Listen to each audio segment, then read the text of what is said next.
Hello, on commence ce vlog dans le 2e arrondissement de Lyon. J'étais en quête d'un cadeau d'anniversaire pour ma grand-mère et après avoir statué sur un puzzle, je me suis rendue chez Le Lab, un concept store où tout est 100% made in Europe. La boutique est hyper colorée, on retrouve des objets décoratifs, des choses pour les enfants, des activités manuelles, du textile aussi avec des accessoires. J'ai trouvé mon bonheur au rayon puzzle puisqu'il y avait pas mal de choix de la marque Le Jour Férié qui est une super bonne marque de puzzle, si jamais vous ne connaissez pas. Et j'ai choisi le puzzle s'intitulant Le Retour du marché car je trouvais que ça collait bien à ma grand-mère, j'étais limite jalouse de pas l'avoir pris pour moi. Avant de me fixer sur l'idée du puzzle, j'étais allée à Rouge et Plé vers Cordelier pour trouver de l'inspiration. Pour ma grand-mère, j'en ai absolument pas trouvé, par contre pour moi, c'est un bourbier sans nom ce magasin. Comme vous l'avez vu, il y avait une grande sélection de book nook et de maquettes, j'ai particulièrement aimé la librairie et la serre. J'étais bien heureuse de réchauffer les restes de mon tikka masa à la maison, je vous mets la recette en barre d'infos. L'idée aujourd'hui, c'est que on a éloigné toutes les plantes de la fenêtre, car je vais m'attaquer à ce chantier. Donc l'idée c'est de sortir le maximum de choses et de faire du tri. Ça fait un sacré mur végétal ici. Ça c'est les lapins qu'on leur environnement qui a changé et qui sont pas contents. Qu'est-ce que vous faites? Un youyou. Bon lui tant qu'il a sa balle à friandises, la vie est belle. Je sais pas si vous les voyez. Oui parce que personne n'a besoin de 12 millions de pots en plastique de toutes tailles différentes. Donc on va en garder un petit peu, mais on va en mettre à recycler beaucoup. Au fur et à mesure des années où on habite ici, la loggia a connu pas mal de changements et de réorganisation. Pour le tri, on a d'abord sorti tous les pots qu'on a triés par diamètre pour en garder quelques-uns de chaque. À l'heure à laquelle j'enregistre cette voix off, je me suis toujours pas rendue en jardinerie pour déposer les pots en plastique à recycler, mais c'est ce que j'ai prévu de faire. Le son était pas terrible, mais ce que je vous disais, c'est que les jardinières sont actuellement vides parce qu'à partir de l'été, tout meurt étant donné que c'est un espace fermé, exposé plein sud. On monte vite à 40 degrés dans la loggia. Il me reste quelques éléments à mettre en vente et un tri à réaliser au niveau des cache-pots, mais on a déjà bien avancé, on y voit plus clair avec les cases de rangement. Coucou, on est un autre jour. Je profite d'un petit moment de calme pour passer en pont deux petits anthuriums qui vont pas très bien. Ils sont en substrat actuellement. Autant il y en a deux que je vous montrerai, il y en a un qui le vit super bien, mais il y en a un autre, il a un peu plus de mal à repartir. Donc je me suis dit que c'était la bonne occasion pour utiliser les pots à réserve d'eau que m'avait gentiment envoyé Hydropassion pour me souhaiter une bonne année 2025. Donc j'ai rentré le pont il y a 2 jours environ pour qu'il soit à température ambiante et j'ai fait de même pour ces pots. Donc en fait celui-là il paraît grand mais au final vu qu'il n'y a que cette partie supérieure, ça devrait le faire niveau diamètre. C'est par capillarité que l'eau remonte via la ficelle. Et ce qui est chouette c'est qu'ici vous avez le niveau d'eau qui est indiqué. Une pratique pour voir du premier coup d'œil si jamais il manque de l'eau. En m'installant ici, je me dis qu'il y aura peut-être plus de 2 anthuriums à mettre en pont, mais on verra. Celui dont je voulais vous parler, c'est celui-ci. Alors, on voit clairement que pour ce qui reste en termes de feuilles, la taille du pot est disproportionnée. Bah d'ailleurs, j'essaierai de vous le montrer après, mais il y a un départ. Et c'est Charlotte qui m'a dit que pour elle, ces anthuriums étaient en pont et que ça se passait très bien. Il y en a d'autres qui sont en sphène ou en substrat pour qui ça se passe bien. Je pense notamment à l'anthurium Jimbei, qui est en train de me faire une nouvelle feuille en ce moment. La couleur est super claire, c'est pas les couleurs que j'ai l'habitude de voir dans des feuilles d'anthurium. Donc bon, déjà celui-là, je vais le sortir. Donc lui, je l'avais pas noté? Ah si, c'est un anthurium silver blush croisé avec un Forgetti et je vais vous chercher son cousin. Donc là on est justement sur le Forgetti croisé avec le silver blush. En fait la différence c'est que le papa et la maman sont pas les mêmes chez les deux, même si c'est les deux mêmes plantes qui composent ces deux hybrides. À la base ils faisaient exactement la même taille. Je les avais d'ailleurs pris chez Amapo la plante, donc Ludivine, parce que j'avais envie de voir justement la différence des deux hybrides à la croissance. Sauf que bah il y en a un qui a moins kiffé le rempotage dans cette taille de pot là. Bon, j'aurais pu m'en occuper avant, vous allez me dire, et vous avez tout à fait raison. Mais la vie fait que je peux seulement m'en occuper maintenant. Celui-ci, du coup, vu qu'il avait du mal à repartir, je l'ai placé en serre, donc dans le salon juste ici qui est exposé plein sud. Et celui-là, il est dans mon bureau qui est exposé plein nord, mais il y a déjà pas mal de lumière qui se reflète via l'immeuble d'en face. Et en plus, pour soutenir les plantes pendant l'hiver, il y a ma lampe de croissance Sensi qui tourne 4 heures par jour. Il a l'air d'avoir bien kiffé. Il a plusieurs feuilles, hein, mais celle-ci c'est la dernière en date. Donc voilà le premier qui passe en pont. Et donc le second anthurium qui va passer en pont, c'est celui-ci qui a un Bessaeaf. On voit tout de suite la raison de pourquoi il va pas bien. Il a, je sais pas si vous voyez, il a des marques d'une ancienne attaque de trips et il a vraiment du mal à repartir. Bon là, il a soif en plus. En fait, à chaque fois qu'il sort une nouvelle feuille, il se débarrasse de l'ancienne qui sèche, hein, comme ça. Donc je me dis que peut-être que le passer en pont, ça pourrait lui faire du bien pour repartir et j'essaierai de le remettre en substrat derrière. J'hésite à passer celui-ci. Non, celui-là c'est un hybride en fait. Celui-là c'est un hybride avec un Bessaeaf et un autre, mais je sais plus lequel. Si jamais je l'ai noté quelque part, je vous le mettrai à l'écrit. Et c'est celui-ci qui est un Bessaeaf de Misère Pourpre qu'elle m'avait offert quand j'étais de passage à Lille il y a 2 ans peut-être. Non, 1 an et demi. Bref, il était tout bébé. Vraiment, il tenait dans un petit pot en plastique pour les sauces, vous savez. Il a eu une phase compliquée lui aussi, comme toutes les plantes ici quand il y a eu une attaque de trips. Hein. Mais il me fait une nouvelle feuille qui est trop kiki. Donc, puis là, il a pas soif. Elle est pas trop humide, mais voilà, je l'ai arrosé il y a pas longtemps. Du coup, je vais voir un peu comment il évolue avant de le passer ou non en pont. Pour une question de praticité, je pense que je vais faire ça debout ici, donc vous êtes dans la cuisine. D'ailleurs, vous avez peut-être pas vu, en fait, on a mis un plan de travail sur ce meuble. À la base, ici, on avait une étagère avec des plantes dessus et d'autres trucs. Mais en fait, notre cuisine n'a pas assez de rangement pour qu'on puisse se permettre d'avoir vraiment des meubles qui prennent de la place juste pour un aspect décoratif. Donc ce qu'on a fait, c'est qu'on a récupéré un Kallax de 4 cases. Voilà. Il y a le trépied juste là pour après. Qui était dans notre chambre et on l'a mis à la suite avec des pieds. Et donc du coup, pour faire vraiment rehausser à niveau et faire un plan de travail pour cuisiner, on a acheté un plan de travail et on l'a fait découper. Et on a aussi ajouté ce meuble-là, que je vous ai peut-être précédemment montré. On a fait ça sur plusieurs semaines pour changer un petit peu la cuisine, pour essayer de l'améliorer au mieux. Et du coup voilà, tout ça pour dire que je vais rempoter à côté de ma petite station à thé. Hop.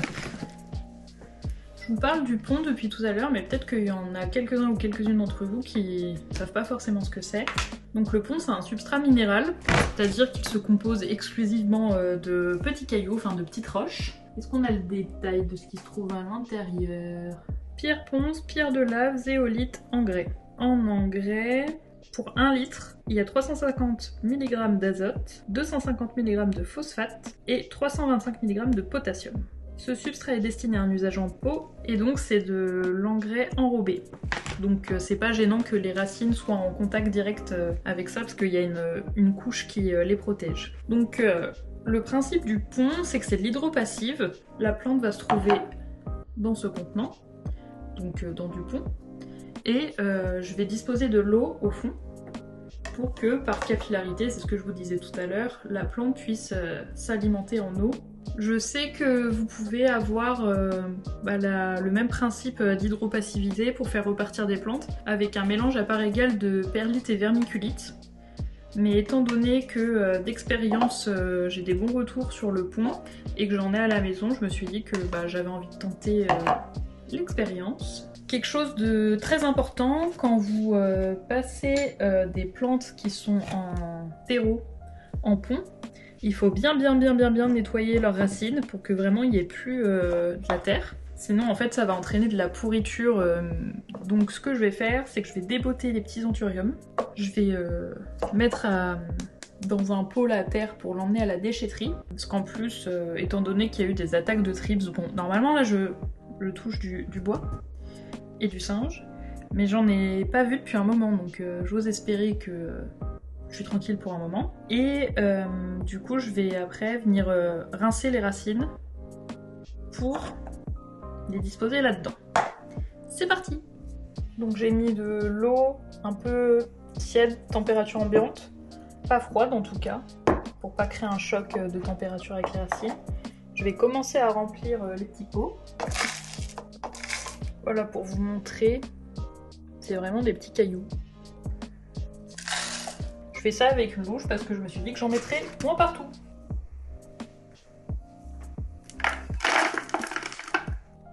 Donc voilà son système racinaire qui est tout petit. Hop. Je vais le laisser dedans pour le moment, le temps de faire le deuxième. J'en ai profité pour couper la feuille qui était morte.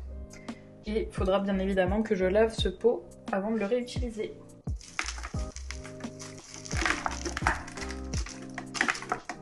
Donc voilà le système racinaire du deuxième.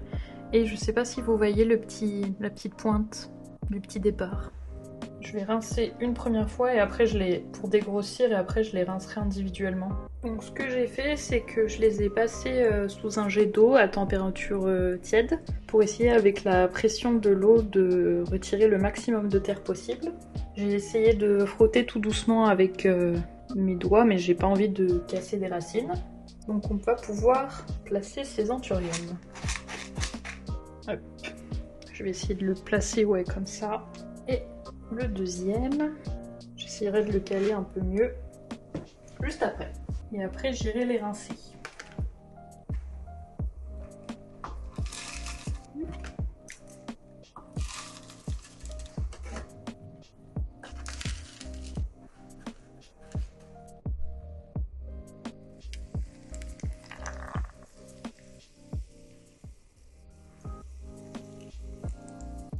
Voilà pourquoi il faut toujours rincer le pont.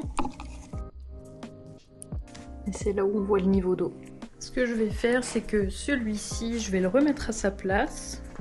Enfin, en fait, les deux, je vais les remettre à leur place. Et au niveau de l'engrais, vous devez adapter vos engrais au pont. C'est des gammes d'engrais qui sont spécifiques à l'hydropassive. Souvent c'est engrais liquide quand même. Vous allez diluer l'engrais dans l'eau que vous mettez au fond de votre pot. Le pont, ça marche aussi bien sur les Hoya. Ça c'est une bouture que Célia m'avait gentiment offert quand j'étais allée lui rendre visite à Beaune. Et du coup elle m'avait conseillé de les mettre en pont. Et ça fonctionne bien, il y a des petites pousses. Sûrement qu'au printemps je pourrais le sortir de la serre. Avec toutes les bébés Alocasia que j'aimerais bien pouvoir sortir aussi. Je vais me mettre sur le canapé, ça évitera que je sois trop à contre-jour. Je voulais vous parler des boutures de Monstera d'Anthony dont je vous ai parlé dans mon vlog précédent quand je vous parlais de l'édition du réel à ce propos. Je suis trop contente, ça a trop bien fonctionné.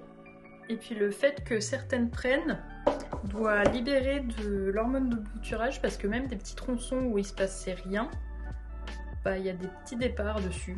Je vais le remettre correctement. Je pense qu'au printemps, je pourrais sortir les plus avancés pour les passer en substrat. Je pense que je ferai plusieurs pots différents, au cas où ça se passe mal.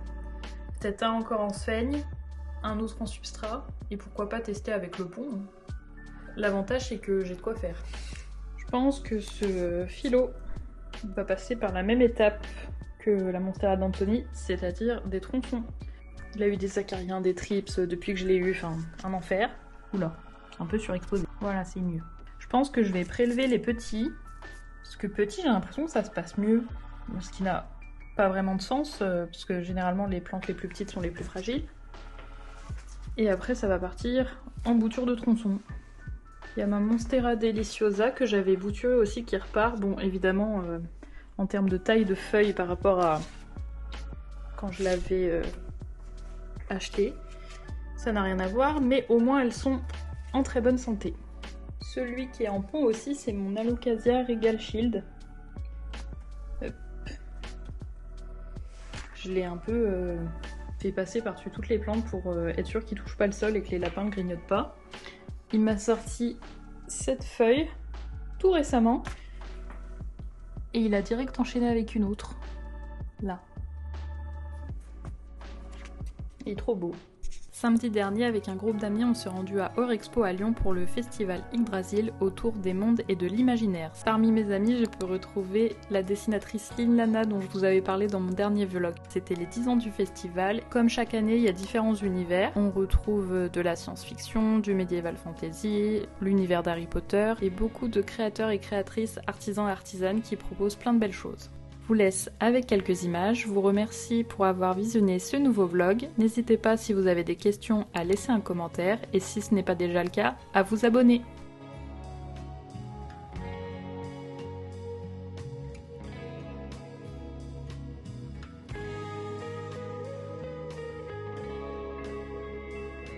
Comme à chaque convention, au goûter, c'est taiyaki. Et moi je vous dis à la prochaine. Salut!